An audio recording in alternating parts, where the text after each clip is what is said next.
23 तारीख को इसने अपने बॉस सारिक साठा से बात की थी। सारिक साठा को यहाँ के किसी स्थानीय व्यक्ति द्वारा बताया गया है कि 24 तारीख की सुबह को सर्वे होगा। सर्वे के समय किसी भी सूरत में वो सर्वे नहीं होने देना है। पूछताछ के दौरान इसके द्वारा ये एडमिट किया गया कि जो सारिक साठा है ये एनसीआर से गाड़ी चोरी करवाने की गैंग का सरगना है। वो भी आज से कुछ साल पहले फर्जी पासपोर्ट बनाने के बाद में यहाँ से विदेश चला गया है। ये वहीं से बैठ के इस गैंग को संचालित करता है। दोस्तों, इस वीडियो में हम कई खबरें लेकर हाजिर हुए हैं, लेकिन 3 मुख्य खबर है। दोस्तों, अगर आपको याद होगा, ओमकारेश्वर ठाकुर और नीरज बिश्नोई ने एक कांड किया था इस देश में, काफी चर्चा हुआ था। अगर आपको याद होगा, बुल्ली और सुल्ली डील्स के नाम से, जिसमें मुस्लिम महिलाओं के ऐसे ऐसे वीडियो, ऐसे ऐसे फोटोज जो है वो इंटरनेट पर शेयर किए जा रहे थे जो आपत्तिजनक थे। इसकी कीमत लगाई जा रही थी। अब देखिए दोस्तों, इस देश में एक महाकुंभ लगा हुआ है, हिंदुओं का सबसे पवित्र तीर्थ स्थल, और वहां पर जो हिंदू घर की महिलाएं स्नान कर रही हैं, उनके अश्लील फोटो और वीडियोस को निकाला जा रहा है और उसे बजाते ऑक्शन करके इंटरनेट पर बेचा जा रहा है। दोस्तों, ये बहुत बड़ी खबर है, बहुत बड़ा खुलासा है। एक तरफ योगी आदित्यनाथ विधानसभा में मुल्ला कटमुल्ला में फंसे हुए हैं, तो दूसरी तरफ उनकी ही राज में, उनके प्रशासन के नाक के ठीक सामने इस तरह का करतूत किया जा रहा है। तो ये दोस्तों, इस खबर पर आप बने रहिएगा, ये बहुत बड़ी खबर है दोस्तों।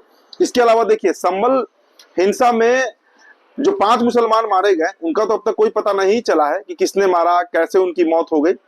उल्टे इसमें अब दुबई कनेक्शन, पाकिस्तान कनेक्शन आ ही रहा है, लेकिन उससे भी बड़ी खबर है। देखिए, दरअसल हिंदू पक्ष के जो वकील हैं विष्णु शंकर जैन, उनकी हत्या करने की साजिश रची जा रही थी इस पूरे हिंसा के मार्फत। इस बात का खुलासा अब किया जा रहा है, तो ये खबर भी आपसे साझा करेंगे दोस्तों। इसके अलावा देखिए, गौतम अडानी और उनके भतीजे के ऊपर 2029 करोड़ रुपए का रिश्वतखोरी मामले में एक नया खुलासा हुआ है। ये खबर भी दोस्तों आपसे साझा करेंगे, और भी कई खबरें हैं, तो आप बने रहिए हमारे साथ। आपका स्वागत करते हैं हम द लाइव टीवी में। मेरा नाम उदित तार। द लाइव टीवी, सच सबसे आगे। चलिए खबरों की शुरुआत करते हैं दोस्तों। पहले आपको हम कुछ तस्वीर दिखाएंगे, ब्लर तस्वीर है। अब देखिए ये तस्वीर, देखिए दरअसल महाकुंभ जो लगा हुआ है, उस महाकुंभ में करोड़ों की संख्या में लोग स्नान कर रहे हैं, तो ये तय सी बात है कि उसमें महिलाएं भी पहुंच रही हैं। अब देखिए, बुल्ली एंड सुल्ली डील्स आपको अगर याद होगा, जिसमें मुस्लिम महिलाओं की तस्वीर निकालकर ऑनलाइन नीलामी की जा रही थी। अब देखिए, महाकुंभ में स्नान करने वाली महिलाओं का वीडियो जो है वो 2000 से 3000 रुपए में ऑनलाइन बेचा जा रहा है, और ये काम इस देश का हिंदू ही कर रहा है। क्योंकि हमने जो 2 नाम रखा, वो ओमकारेश्वर ठाकुर और एक बिश्नोई है। दोनों युवक जो है वो 25 से 30 साल के थे। अगर आपको याद होगा, वो कांड किया गया था, हालांकि उनको हाईकोर्ट से, दिल्ली हाईकोर्ट से उन्हें बेल मिल गया था, ह्यूमैनिटेरियन ग्राउंड पर, मतलब इंसानियत के ग्राउंड पर उनको बेल मिल गया था। बेल मिलना तो नहीं चाहिए था कायदे से, अगर पूछा जाए, क्योंकि ये बहुत बड़ा कुकृत्य है। तो देखिए, महाकुंभ में योगी आदित्यनाथ की सारी पोल अब खुल चुकी है। पहले व्यवस्था ध्वस्त हुई, भगदड़ मचा, लोग मारे गए, उसके बाद कई लोग पीटे गए, ना स्वास्थ्य का व्यवस्था, ना ठहरने का, ना खाने का, ना पीने का, पूरा जाम, रेलवे की तमाम तस्वीरें आपने देख ली। अब ये खबर जरा सा आप देखिए और खुद आप आकलन कीजिए कि दरअसल कुंभ में चल क्या रहा है। देखिए दोस्तों, तस्वीर आपको हम सीधे तरीके से नहीं दिखा सकते हैं, लेकिन ये तस्वीर आप देखिए जरूर, ताकि आप इस बात को समझ पाए, रियलाइज कर पाए कि दरअसल कुंभ में चल क्या रहा है। तो हिंदू महिलाओं की इज्जत पर बात बनाई है। अब देखना है कि योगी आदित्यनाथ इस पर क्या करते हैं। चलिए अब संभल की खबर पर हम चलते हैं दोस्तों। देखिए, संभल हिंसा 24 नवंबर को घटी, और आज तक, अभी तक जो 5 मुसलमान मारे गए थे, उनका कोई, मतलब किसने मारा, कैसे मारा, इसका कहीं कोई पता नहीं चला है। लेकिन देखिए, अब संभल के जो एसपी हैं, तो पुलिस के आला अधिकारी हैं, कप्तान कहे जाते हैं पुलिस के, उनका क्या खुलासा है। देखिए, 24 नवंबर को संभल दंगों में आगजनी करने वाले गुलाम ने कबूल किया कि दंगे जो है वो पूर्व से नियोजित थे, मतलब प्री प्लान था।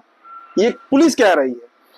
हिंदू पक्ष के वकील विष्णु शंकर जैन की हत्या करने की योजना थी, फोटो के साथ हथियार पहले ही दे दिए गए थे।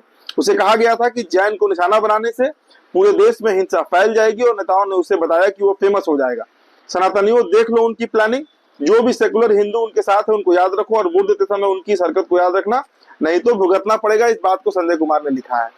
तो आप सोचिए दोस्तों कि मतलब सैकड़ों मुसलमान अब तक गिरफ्तार हो चुके हैं, कई महिलाओं के ऊपर भी एट्रोसिटी हुआ, कई घर तोड़ दिए गए, सैकड़ों घर।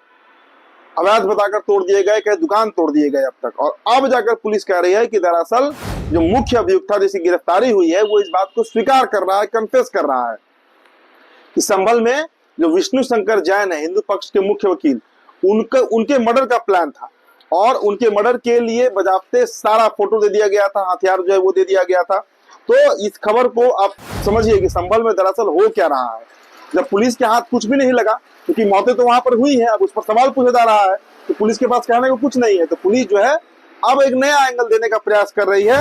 मतलब 5 कातिल का पता अभी तक नहीं लगा सकी संभल पुलिस, पर दुबई, पाकिस्तान हर जगह से इसके तार को जोड़ रही है। दोस्तों आपको संभल के जो एसपी हैं उनका हम आपको बयान सुनाना चाहेंगे कि दरअसल वो क्या कह रहे हैं। उन्होंने कहा है कि संभल पुलिस ने शरीफ साठा गिरोह से जुड़े गुलाम को विदेशी हथियार सप्लाई करने के आरोप में गिरफ्तार किया है।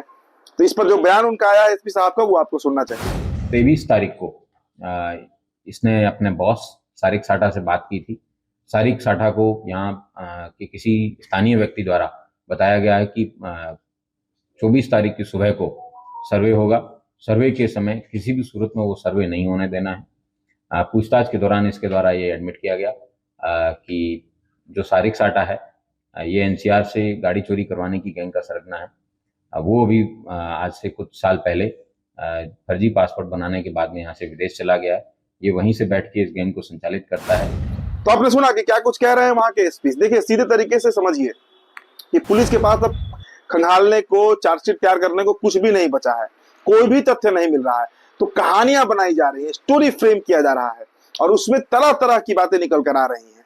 पहले संभल में खुदाई हुआ, मतलब वो पूरी घटना लगातार आपको लाइव टीवी दिखा रहा है, सिलसिलेवार तरीके से हम रोज फॉलो अप करते हैं। और अब ये बड़ा खुलासा संभल को लेकर हो रहा है जिसमें वकील की हत्या की बातें निकल कर आ रही है। तो भाई 3 महीने से पुलिस क्या कर रही थी, ये बात इतनी देर से पुलिस को कैसे पता चली? मतलब जिसके लिए पूरा घटना घटा, पूरा हिंसा हुआ कि उस वकील की हत्या करना है, वो 3 महीने बाद कैसे पता चला? इसके अलावा सब कुछ वहां निकाल दिया गया, किस मस्जिद के नीचे मंदिर है, किस दुकान के नीचे कुआं है, वो घटना तो आप देख ही रहे हैं, वो जो खोजबीन चल रहा था।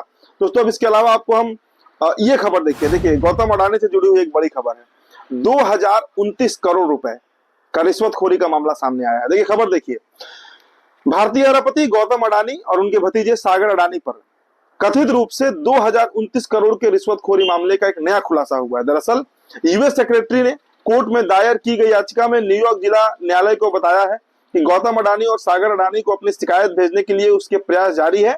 इसके लिए भारत के विधि एवं न्याय मंत्रालय से मदद मांगी है। सोचो दोस्तों, दरअसल ये जो मामला है कई दिनों से चल रहा है। आप जानते हैं कि वहां पर एक डील कॉन्ट्रैक्ट लेने के लिए 2500 करोड़ का जो है वो घूस दिया गया था, रिश्वत दिया गया था, जिसमें गौतम अडानी उनके साथ 5 लोग अभियुक्त बनाए गए थे, जो मोस्ट वांटेड भी बने हुए हैं, जिनके खिलाफ वारंट भी निकला हुआ है। अब अमेरिका जो है वो भारत के न्याय व्यवस्था से, यहाँ का जो जुडिशियल सिस्टम है उसे संपर्क साधना चाह रहा है ताकि गौतम अडानी को यहाँ से टांग कर ले जाए और वहां पर उन पर जो कानूनी कार्रवाई होती है अमेरिका में, जो अमेरिकन लॉ है उसके तहत उन पर कानूनी कार्रवाई की जा सके। दोस्तों इसके अलावा आपको एक और खबर हम दिखाते हैं। देखिए दरअसल बिहार में जो एनडीए की सरकार चल रही है, अब उसमें नीतीश कुमार और उनके साथ साथ भारतीय जनता पार्टी के बीच जो द्वंद है, जो तकरार है, वो बार बार निकलकर सामने आती है। देखिए आज लाइव टीवी पर डिबेट चल रहा था और अनुप्रिया जो है पटना यूनिवर्सिटी की ही है, मेरी कलीग रही है, वो प्रवक्ता है जनता दल यूनाइटेड की, और उन्होंने जो बातें कही है, देखिए वैसे भी अगर आप बिहार की राजनीति को नजदीक से देखिएगा, समझिएगा, तो ये बात आपको स्पष्ट रूप से समझ में आएगा कि नीतीश कुमार का जो कोर वोट है, आप उसे लवकुश कह सकते हैं, कोहरी कुर्मी वोट कह सकते हैं, अति पिछड़ा वोट कह सकते हैं, उसमें सेंधमारी करने का भारतीय जनता पार्टी पूरा प्रयास कर रही है। अभी कल 19 फरवरी को पटना में कुर्मी चेतना रैली हुआ और उस रैली के जो मुख्य आयोजक थे कृष्ण कुमार मंटू, वो भाजपा से विधायक है। मतलब बीजेपी नीतीश कुमार के कोर वोट पर सेंधमारी करने में लगी हुई है। इसके अलावा दोस्तों कुशवाहा पॉलिटिक्स में भी देखिए सम्राट चौधरी को बनाया गया प्रदेश अध्यक्ष। इसके अलावा भी कई कुशवाहा नेताओं को इस बार टिकट भी देने का बीजेपी प्लान कर रही है। तो कहीं ना कहीं भारतीय जनता पार्टी और नीतीश कुमार की पार्टी जो है जेडीयू, दोनों के बीच तकरार जो है वो बार बार निकलकर सामने आती है। दोस्तों आपको हम अगली खबर दिखाते हैं। महाराष्ट्र के अहिल्यानगर की ये तस्वीर आप देखिए जरा, तो देखिए लोकेशन जो है वो अहिल्यानगर महाराष्ट्र, और 19 फरवरी की ये तस्वीर है। शिव जयंती के जुलूस में कुख्यात अपराधी लॉरेंस बिश्नोई के पोस्टर दिखाए गए। मतलब जुलूस जो है वो भगवान शिव के नाम से निकला था और उसमें दोस्तों लॉरेंस बिश्नोई जो इन दिनों चरमपंथियों का हीरो बना हुआ है, हिंदू बना हुआ है, उसके तस्वीर को बजाते प्रदर्शन किया गया।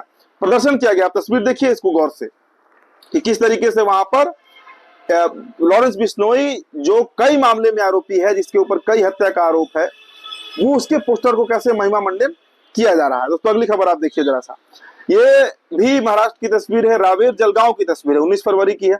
मस्जिद के सामने शिव जयंती के जुलूस पर आपत्तिजनक गीत बजाते हुए भगवा झंडा फहराया गया है। तो दोस्तों देखिए, इस तरह की खबर तो आपको हम रोज दिखाते हैं कि जहां मस्जिद दिखता है वहां पर जो जुलूस जा रहा होता है, जो एक्सट्रीमिस्ट लोग हैं हिंदूवादी, उनके अंदर का भक्त जो है अचानक जाग जाता है और वो ऐसा हरकत करने लगते हैं कि मामला भड़के, हिंसा हो, दंगा फैले और इसका पूरा प्रयास किया जाता है। तो फिलहाल दोस्तों इस रिपोर्ट में इतना ही। बहुत बहुत शुक्रिया। द लाइव टीवी, सच सबसे आगे।